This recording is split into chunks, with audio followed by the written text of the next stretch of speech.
like the transition music. It feels very special to be up here. I'm John Zannos. As Ruud mentioned, I am with Canonical as well as on the OpenStack board of directors with Monty. And I feel very honored to be here today for a couple of reasons. One, you guys should be very proud. I just came from the Silicon Valley version of this, and there were 600, 700 people in a venue very much like this. And I think, talking to Ruud and Fairbanks, you guys are somewhere behind 500, 600.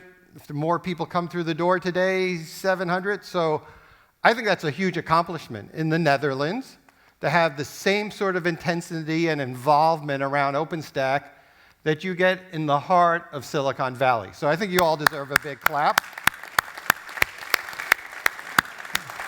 And a special thanks to Fairbanks. I know they've coordinated this. They're partners of ours. We've been working with them on a number of things around OpenStack. And again, very excited to be here and to have an opportunity to talk to you all. We're going to do a couple things, and hopefully you'll bear with me. For those of you that have done anything in OpenStack, you know Canonical, we love to do live demos, and I will do a live demo for better or worse. I'll walk through some slides, because we all have slides, but I'll try to make it somewhat interactive back and forth from the demo. In addition, we're going to have a special guest star from Seesaw, who's actually a solution provider in the Netherlands who's bringing forward an OpenStack cloud solution for the Netherlands. So to bring something local as well as something broad from our perspective as Canonical, being one of the companies in OpenStack for as long as it's been around. I'm going to try to walk you through three things. A kind of broad view of the future, because we're open source and we have to talk about the future.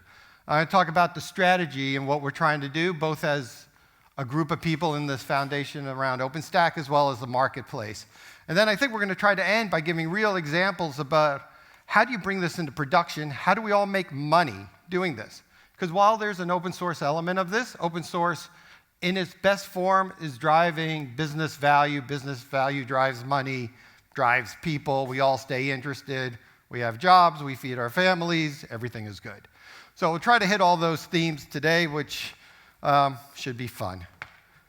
So a little bit about open source and the strategy. For those of you that know this quote from Mark Anderson, famously in 2001, it was his introduction to software ruling the world. The point being that software is equally important to Airbnb and Uber and HP as it is to Boeing, Boeing, government agencies, banking industry, and I think the market has evolved to prove that. I would add my adjunct to that, which is that not only just software in general, but open source specifically. As Allison pointed out, that innovation engine is really driving a new thinking. You know, sometimes it's a complete open source model like OpenStack. Sometimes it's open source inside, wrapped around some proprietary software that we see in as a service from companies like Uber, et cetera. Sometimes it's hybrid models like big companies like HP, which I always love to see talking about open source because obviously their pedigrees come from the commercial side of the business. So that's a reality in the marketplace we live in today. But what's also a reality is there is only one cloud. It is the hybrid cloud.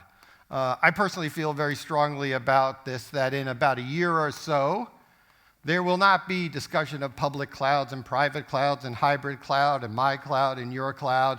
There will be a discussion of the cloud. The cloud will look something like this. There'll be a single control plane that helps you manage it to drive workloads where they should belong. Maybe in development on a public cloud, maybe in early production on a private cloud on-prem, ultimately maybe fully optimized to be on a private bare metal solution to get all the efficiencies you can squeeze out of every penny. At the same time, that will lend itself to making sure the right workload resides in the right spot. The other variable that will be very important in this is data residing where you want it. What I think is really fascinating about Europe is the EU culture, which is, simply put, I may need to keep data in the Netherlands, and I may do a lot of work for a company in Germany, but that data may need to stay in Germany. And some other data may be okay to reside in some public cloud that sits in Seattle or Shenzhen or wherever. This is going to be the cloud that we need to manage in the future. Is OpenStack relevant there? Absolutely. Are containers relevant there? Absolutely. Are containers without OpenStack relevant there? Absolutely. Are public clouds like Azure and Amazon relevant in that? Absolutely. It's a frickin' complex world, but it'll present lots of opportunity for us, and I think it'll be driven by those of us that are able to talk to customers and say, tell me about your workload. What are you trying to do? Why are you doing that? And where is the data? And what's important about the data. And I expect there'll be a lot of our customers and partners that will say, my data is my company. I lose my data, I don't have a company. You know where I want that? I want that in my bedroom, right next to my wife. Actually, in between me and my wife. I want it right there. That's going to be important. So, this is the world we live in. Software matters, the cloud is complex. So how do we help our customers and partners? We say a couple things that are really important. First of all, in this world, innovation is paramount. If you do not innovate, you will perish. If you do not innovate quickly, you will lose market share. If you let somebody innovate a little bit more quickly, you may only be relevant this year, not next year. This is a tough environment, and I'll talk a little bit for a particular use case, the telecom space, where they're feeling this quite intimately in terms of how they have to compete with companies that don't have the legacy they have, like Google and Facebook. But how do you survive in that world? That innovation is important. You automate. Less people doing a lot more stuff. And I'll use some examples. The other thing is you have to simplify. Automating complexity is a long, long day. Automating simplicity is actually something you may accomplish. How you get there is going to be the trick. And really, I think the market, as we've all seen, is very unforgiving. Those companies that can't bring themselves forward in this world, a classic example is what happened to the poor taxi industry by Uber, what's on the verge of happening to the poor auto industry, where you see Google and Apple talking about not just making the software for cars, but maybe we should actually make the car that drives itself. These are very, very big innovations. So, I'm going to show you a little bit on how we're trying to simplify OpenStack, how we're going to automate OpenStack. And what I'm going to do is hopefully deploy an 11-node OpenStack cloud in the course of my 25 minutes left. So this is a tool we call Autopilot. At the end of the day, its relevance is it abstracts and simplifies deploying OpenStack. This sits live in a lab, so if it doesn't work, it really doesn't work. I'm going to configure. I'm going to make some decisions. It's going to take a moment to come up. Can I pick? I will want to pick KVM. Ultimately, we'll have more choices. This is a beta version. We are going to be announcing the full GA version in Tokyo. I'm going to pick Open vSwitch, but ultimately we have multiple SDNs, which I'll talk about. Object storage being Ceph. Block storage, I'll just make Ceph because it makes it easy. I'm going to select some hardware, save the selection. Here's a handful of nodes. I'm going to add another availability zone. Another handful of nodes, save this selection, and now I'm going to install. All right, and now, okay, we'll wait 20 minutes. So back to the presentation, we'll check in every so often. But that right there basically was the configuration steps to get to an 11-node cloud sitting in a data center somewhere in the US. And simply put, this morning I did that 4 times, so deployed 4 clouds, tore them down, put them back together. And you usually don't want me doing that for you. So While that's running, at the end of the day, what we're trying to accomplish with OpenStack, because I think the opportunity of OpenStack is only accomplished if we make it production ready, as everybody's talked about, and production ready is not painful. So our real goal here is trying to convert the deployment of OpenStack from months and weeks into minutes, and hopefully it'll work, and I know it will. So why is this important? Because when we talk to customers, we view the world in two simple parameters, and we've tried to come up with a parameter that we think matters for this new world. And that parameter is, simply put, how many machines you can manage with a single human being. It drives innovation, it drives cost, it drives allocating very valuable, intelligent resources to do things that are closer to your customers rather than doing things inside the data center. The paradigm everybody's trying to drive to are the Google, Amazons, the Airbnb, the WhatsApps, that are managing 20,000, 10,000 machines per single sysadmin, as compared to the typical companies today, AT&T, BT, Lloyds of London, et cetera, that are managing 200, 150, maybe 300 machines with a single person. That is a huge competitive advantage for those new guys on the left side of that chart. So how do you get there? You know, we think fundamentally companies have already done a couple things. We've all gone through the process of commoditization of hardware. That has happened. It's a race to the bottom. Silicon's becoming cheap, memory's becoming cheaper, disk is becoming cheaper, putting it together is becoming cheap. You know, HP went to Quanta, went to Acton, and on and on. That cost is getting driven down. But the reality, when you look at the total cost profile, it only impacts a small percentage of it. So what came next? Virtualization. Put much more in terms of workloads on any physical machine. Again, big improvement, ESX, KVM, Zen, but still only about a third improvement. When you look at the real value, and when you look at what a Google invests their time doing, it's automation, automation, automation. And that's where the money is really saved. That's where you can take all the remaining costs, all that operational cost. And that's why tooling, software automation, making OpenStack easy in simple terms is so important. Because you're not able to actually accomplish that. It's very cool technology that's very difficult. Very difficult technology is ultimately technology that sits very comfortably in a very dark, deep corner of the data center.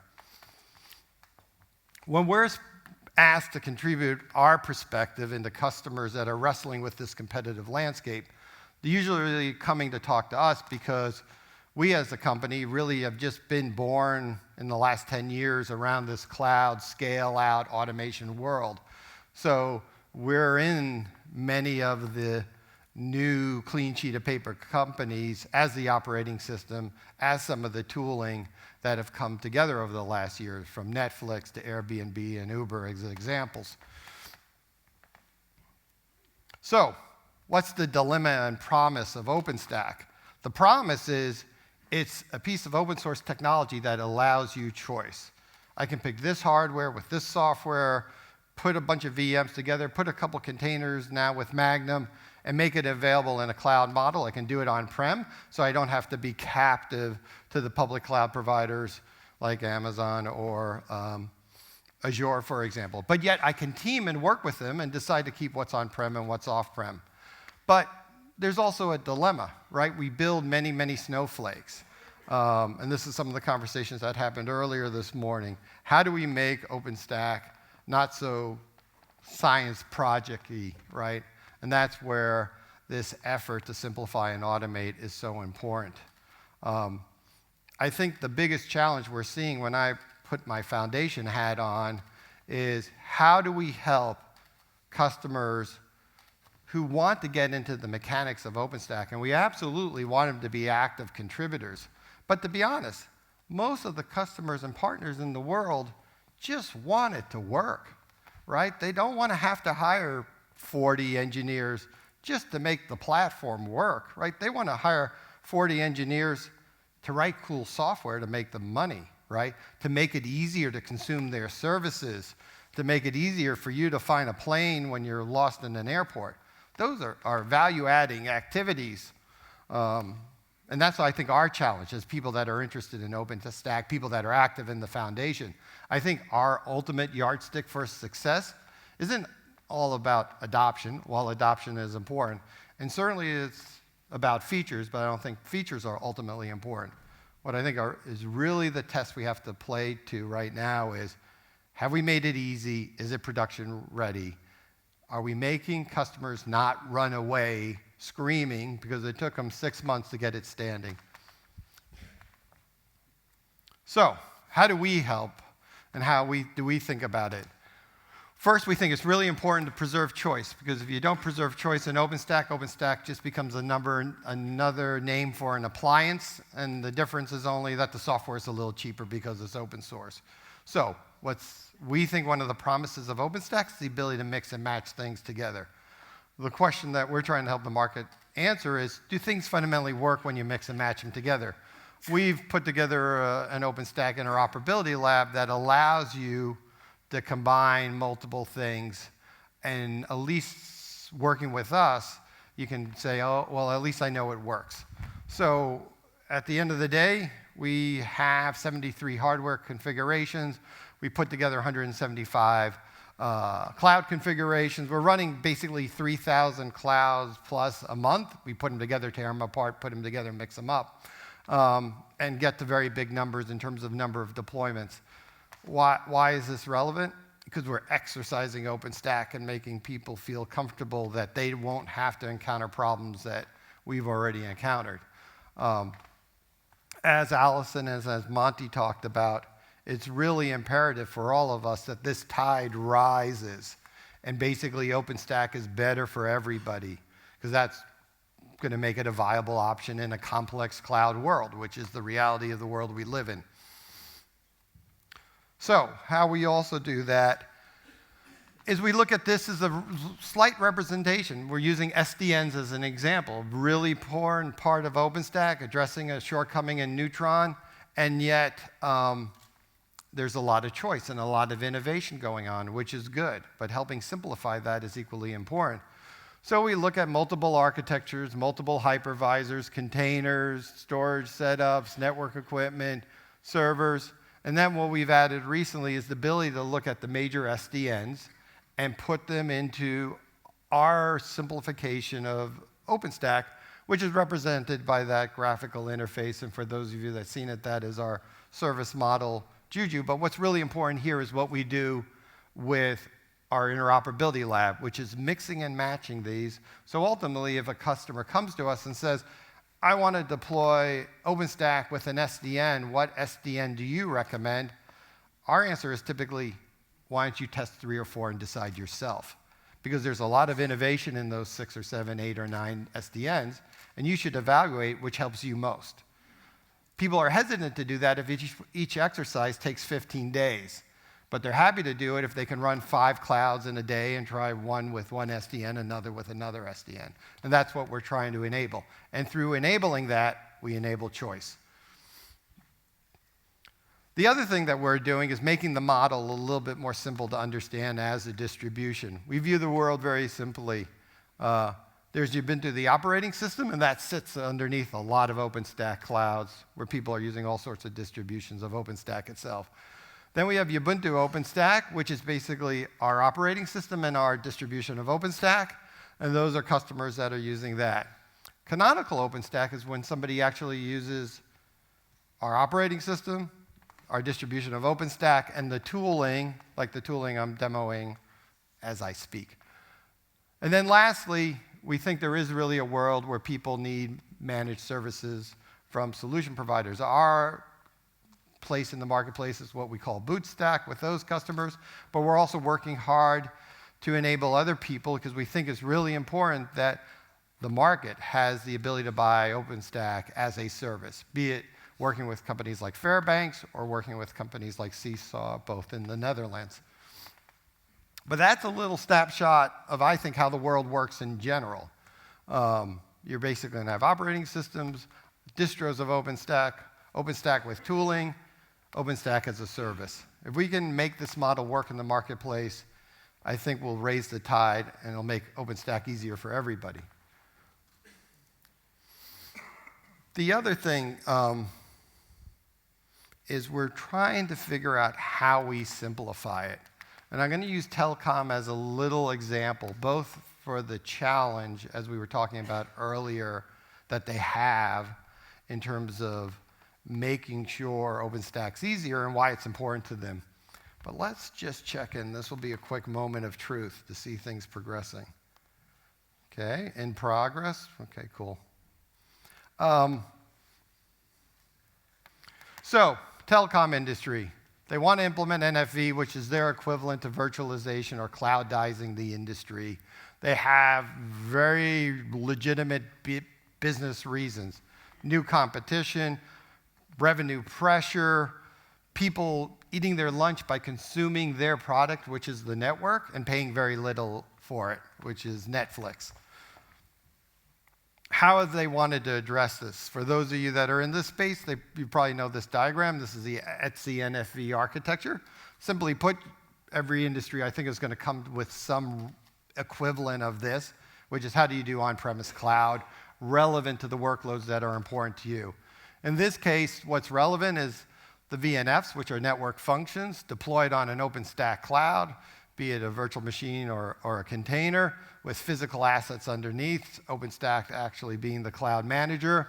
What we've added is a simple way to map a service model, in our case Juju, to make it easy to deploy the VNF and OpenStack against a real business-oriented orchestrator. So in that case, for the telecom industry, there are products like Ericsson, like Amdocs, people that understand SLAs and how the network needs to operate. So when something breaks, where do you fail over? What should be the right SLA? What's the amount of pain you're willing to entertain? When do you hit that pain threshold and you want to move things around? I think it's actually a very smart approach for an industry to deal with a very real problem for them, which is Google doesn't have any of this legacy. They woke up one morning and designed their network relative to their new set of services, and they're able to compete on AT&T's network without any real legacy that they have to deal with. One of the ways we've tried to simplify this as well is working with Juniper on Contrail, but we're working with a number of the SDNs, as I mentioned, PlumGrid, et cetera, where we just try to put this in an architecture and bundle it together so things are easier to consumers. So not only automate it, but how do you give a easier experience to actually consume OpenStack? And I don't mean consume it just from an engineering perspective. I mean, I'm a guy in a company and I want to buy this, and I want what I buy to work. Who do I partner with? How do I make sure all the pieces are there? That sort of packaging, which is the same DNA we brought to packaging Ubuntu, is what we're bringing and trying to bring and planning to bring to OpenStack. So I'm going to bring in Chubba from Seesaw, and Seesaw is a solution provider in the Netherlands, and I thought, come on out.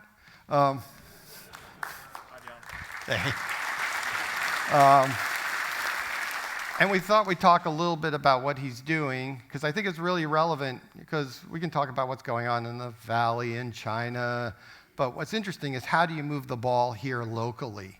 And it's a combination of engineering effort, business strategy, and actually interacting with the customers that you guys all deal with every day in this region of Europe. Chubba, why don't you kind of outline a little bit of what you guys are doing? Yeah, so I'm Chubba. I'm one of the founders of Seesaw, and Seesaw is quite an old company. We're active since in business since 1997. So that's like that one? Yep. Like 18 years. We deliver a lot of managed hosting services. We run more than 1 million domain names, 100,000 websites. We do a lot still with VMware. And it's stable, but it's more or less provides you with the tools to run legacy applications. And we think that the future is in cloud. So 2 years ago, we decided we wanted to build an open cloud platform. And we used OpenStack for that because we think it really drives innovation. And if you're able to follow the fast and rapid evolution of the OpenStack project, you can really gain something as for us, we're only with 40 people, so we can import all the R&D that's been done in the project. And also as a side effect, with OpenStack, you learn what you need to do to automate orchestration and provisioning, because that's something that we as a company need to convert to. I need to convince my systems administrators that they need to learn a bit of Python, and that Puppet and Chef are cool tools. And OpenStack is really something that enables that as a platform. So 2 years ago, we started our journey, and we're only launching today. Today we're launching the final product. So it took some time to absorb the complexity. And back then we didn't have Autopilot to help us. So we've created more or less our own Autopilot. Yeah. And I think it's not that difficult to create an OpenStack that's reliable and that you can run production on. It's been ready for production, I think, for more than a year. But the difficult thing is how to keep up. Can you build an OpenStack environment that you will be able to upgrade every 6 months?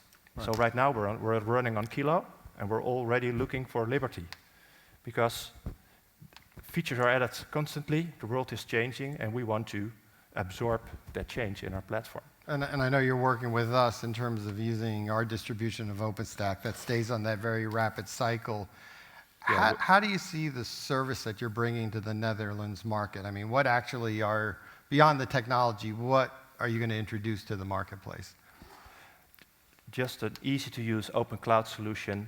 We're just using, we'll stay as much to the sources for the OpenStack project as possible. And of course, it's Dutch-based. You can call us. We're a very reachable company. But on the other hand, it's enterprise grade. We use the engineers and technicians from CISO to really have a very reliable platform for you. Good. And I know we have a bit of a overview of your architecture. You want to walk through at a high level for everybody? Yeah. So this is a simplified drawing of the architecture, and so what you can see is the really amazing amount of different services you need to run to get an OpenStack infrastructure up and running. So and what you need to do to make it redundant. We don't want it to fail because there's one node failing. And so what we started with is building the provisioning part that's below there. If you go for OpenStack, you need to be able to scale fast. We need to be able to fully automatically deploy it, like with Autopilot. So we use a whole bunch of open source projects to get there, and of course we imported the existing Puppet modules that are within the OpenStack project, but we did create our own modules for having redundant database services, having 3 controller nodes that can take over each other, making available our object store based on Ceph, and that kind of stuff. Good. And you know, I wish I could say that we had an epiphany and we understood why you should create tooling and the importance, but it was actually through interaction like this with Seesaw where we realized simplifying it is important. Now, companies like Seesaw have done it themselves. Some companies are looking for help. Some people are going to buy it as a service, right? But for all of us in this space of cloud and OpenStack and wanting OpenStack to be successful, to be honest, we don't care. As long as we're making that consumption easy through whatever model they choose to pick. So I know we're kind of getting tight, so I'm going to do a couple things. One is you're having a launch party on the 25th. Yeah, so we launch our platform today. If you're interested in what we build or how we build it, or maybe interested in our services, talk to one of us wearing the T-shirt. Visit us in the nice city of Alkmaar. You're more than welcome. And we're also here at the market to explain what we've done and maybe what we can do for you. Good. Thank you. And then, so our goal, as I said, is going beyond just simple automation, making it simple, driving choice. So, moment of truth. We'll see if things have deployed. So, I'm curious. Not quite completely, but in less than 20 or so minutes, we've got to 66%. I'll keep this laptop running, so by the time lunch is over, whoever wants to come by our booth and confirm that I wasn't doing blue smoke and mirrors. It'll be up and running. You'll be able to go and see 11 nodes running. Now, the other thing we've done is we've used this configuration of Juju, which is what's underlying Autopilot, to actually deploy OpenStack and an Open Contrail SDN. And not to dwell a lot, but this is actually sitting live in the lab. This, for those of you that have used the Contrail Juniper SDN, this is actually the live portal management view of the network with a number of projects and dashboards. Oh, reloading page. So let me wrap up and not keep everybody from lunch too long. At the end of the day, we like to talk about making OpenStack dull. I think the biggest problem right now for OpenStack and all of us that want it to be broadly adopted, it's just a little too interesting. It's great as engineers. We love adding features. We love doing new technology. And I think that's why many of us are here. But at the end of the day, broad market adoption is going to be all about innovating at the workload, and everything underneath it hopefully just works. And that's what our goal should be with OpenStack. That's what we're trying to drive to, as Allison talked about. A real focus is going on in the foundation to have a more product-like experience, right? So, in wrap-up, thank you very much. I think you all in the Netherlands should take great pride in the amount of focus you're bringing and the innovation you're bringing to this space. We'll be around to talk, to show the demo if you're interested, but I'm happy to talk about anything from the foundation, the market in general, what we're doing as a company, as well as we have two other talks, one at 1350, one at 1555. We'll also do a little bit more demo on the tooling and talk a little bit of how OpenStack, from our perspective, helps the service provider marketplace. And I know I ran a little over, but happy to answer questions or talk over lunch. Thank you. Okay. Cheba, thank you very much.